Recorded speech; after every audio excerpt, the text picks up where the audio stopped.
And let's talk about the bushfires of '67. What are both your memories of that? Oh, gee.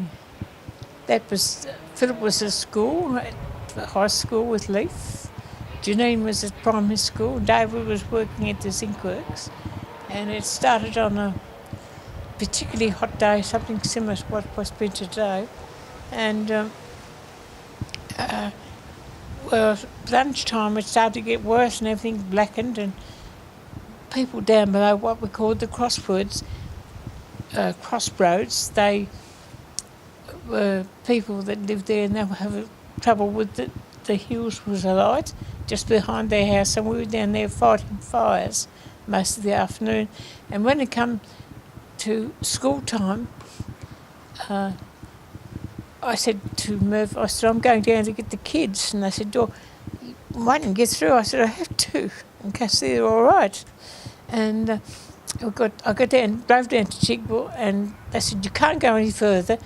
The schools are light. Everyone's gone. I said, oh, it can't be. And I said, move away. And they said, no, I just drove through them and got down. The school was still there. It was ridiculous. People were carrying on. They panicked. Mm-hmm. And then I brought Janine back, and then it was time to go and get out of this Claremont High School. And I drove down and got Philip and Leith out of school and brought them home. And Philip helped fight the fire. And I took the two girls and Mrs. Lachlan, she looked after the two girls at Chigwell for me. And David came home from work, and he walked up through the bush from here up to their house. And as he walked up to the fire, I chased him, and was that close. So the fire itself finished up in our valley late in the afternoon. So from about 4 o'clock onwards, most of the fire in Hobart happened midday, when a lot of winds were. The winds had died down a little bit.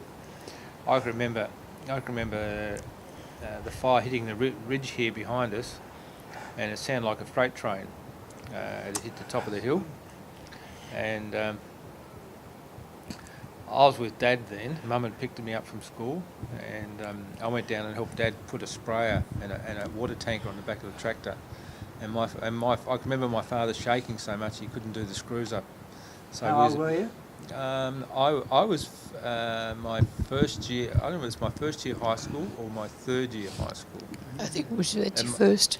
Yeah. Anyway, my father was driving the tractor, and I was pulling the hose, and we had a hose on the tractor, and we managed to fill it up with enough water, and we had waist-high grass down our driveway to the house, and the fire was coming down the driveway, and I was running up with the hose in front of the tractor and putting the fire out as we went along.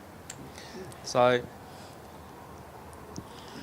it was quite an ordeal, really, and I think I took that upset me a lot, and I think I went to bed early because a lot of firefighters came in and actually tried to control the fire because it was dark by then, and they actually burnt the whole valley in behind our place to make sure that it was done in a controlled manner. It came from all over Hobart. Yes, and I think we was very lucky that the fire only reached our place late in the afternoon. Otherwise, it would have been a different story. Yeah. It was in danger, your house? Oh, yes. It would have been, yes. But, so the whole property was burnt in the finish. The house and all the sheds stood. So there was nothing. Lost all the fruit?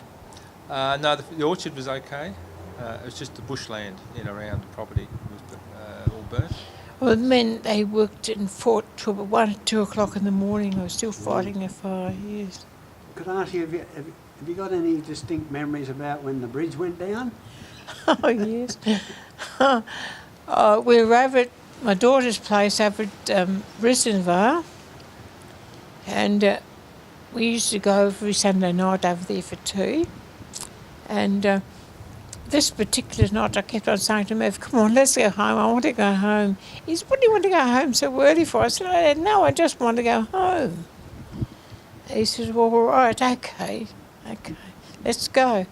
Anyway, as we were going across the Tasman Bridge, I looked to the side and I said, gosh, that boat's close. And we kept going, never thought any more.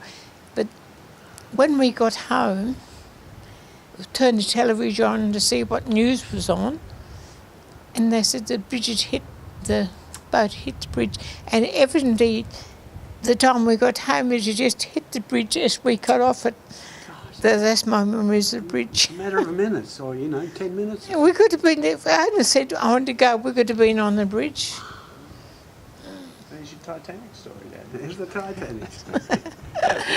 All right, that's great. That's a great